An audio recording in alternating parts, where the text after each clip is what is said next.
I guess I start off with you, having some time to digest last night's game. If you saw the game film, what did you see from your team that you thought was good last night? What things you think you might need to improve on tomorrow?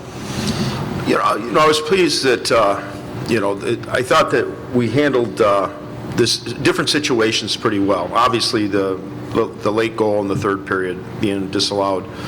That was our response, being able to recover from that and then go out and score the game winner. To me, that was the biggest thing. But there was emotional ups and downs throughout that game, and I thought we handled them well. We gave up the first goal, but, we stuck with it. We eventually, Landon Slaggert scored a nice goal, tie it up, and, it was a very tough defensive game and a physical game for both teams. I mean, I give credit to North Dakota. I mean, they're an exceptionally good defensive team as well. It was a grinded-out type of game. I mean, but, pro-style hockey, and, we were fortunate, to score the game winner in overtime. Pete Doherty of the Albany Times Union. Jeff, let me just start off by asking, you have the day off in between games now in the NCAA. Is that a good thing, and are you glad you had it, especially after going overtime last night?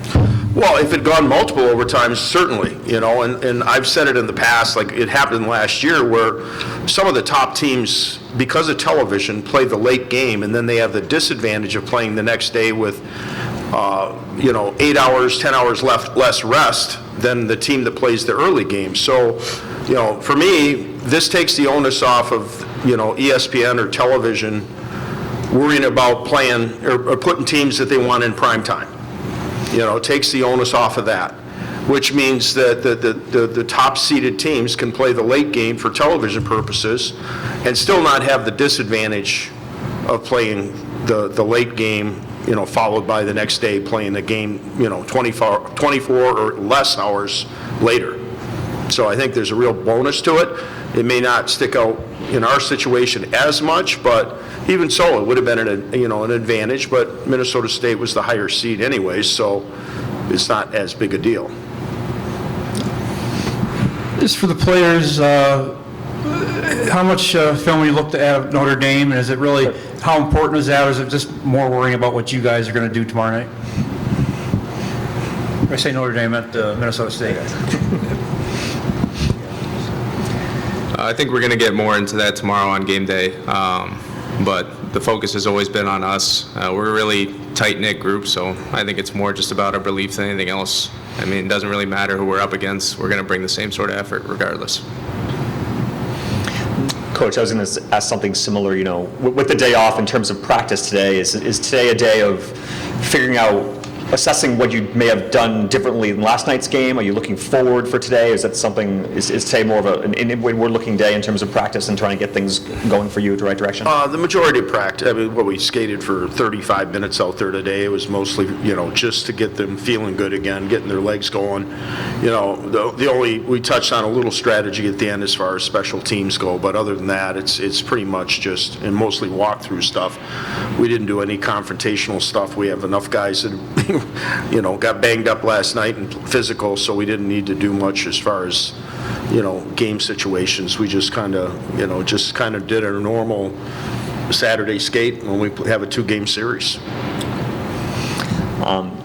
Coach, if you talk a little about the penalty kill, which obviously was really good last night, has been very good all season long for you. What has been some of the keys, especially in what can you take forward going up against a very potent Minnesota State offense tomorrow? Well, the best penalty kill is staying out of the penalty box. That's the first thing. But when you do have to kill a penalty, it's good to have. I think one of the things that's helped us is we've gotten some defensemen back there now that are warriors. They're blocking shots that that compete hard at the net front in that area. We also we've got forwards that do a good job of reading situations and trying not to give up seam passes and reading well.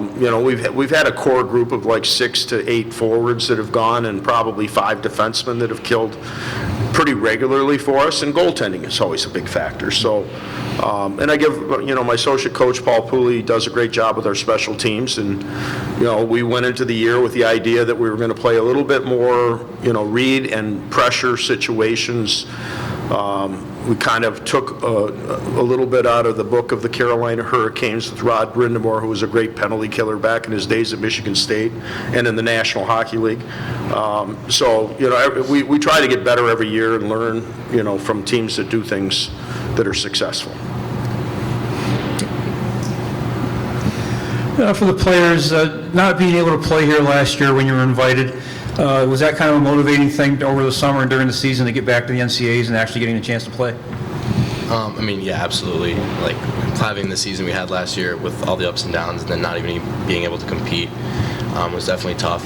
So that was always in the back of our minds throughout the summers and the season. And then coming back to Albany again, when we saw the regional, it was kind of like a full circle thing. So we were all pretty excited just to get on the ice to practice on Wednesday, and we were like, we finally get to touch the ice this year. It was pretty exciting, and finally get to play in this tournament. It's been pretty cool. You were actually in Albany last year, right? Yeah. You came before the COVID thing came down, so. Yeah, we were here for like 12 hours before we found out we were done, or I don't know what it was. Yeah, we didn't practice, so. No, not too long. It was the night before we practiced. Yeah. Jake, for you as a senior, does it mean anything more to be able to get back to the NCAA tournament, knowing that, you're in your senior year, your games potentially can be numbered at any point at this point? Does that mean anything for you? And do the seniors ever talk about that and what it means to be potentially playing in your last games? I don't think we like to talk about it too much. Kind of brings on some bad feelings of being close to being done here, but no. With our group being freshmen, we made it to the NCAA tournament, and then with last year how it went, we didn't get another chance at it. So this year is kind of our year to kind of put everything on the line.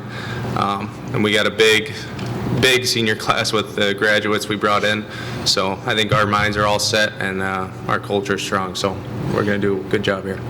How has that worked with the graduate students coming in?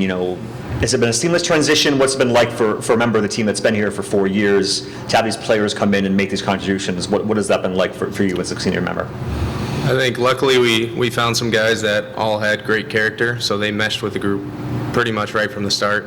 And bringing in guys with that sort of experience, kind of being on other teams, it can only help you. So, yeah, now they're 5 of our teammates, and we're all in it together. Anything else? All right. Guys, thank you very much. Thank you. Good luck tomorrow. Thanks. Thank you.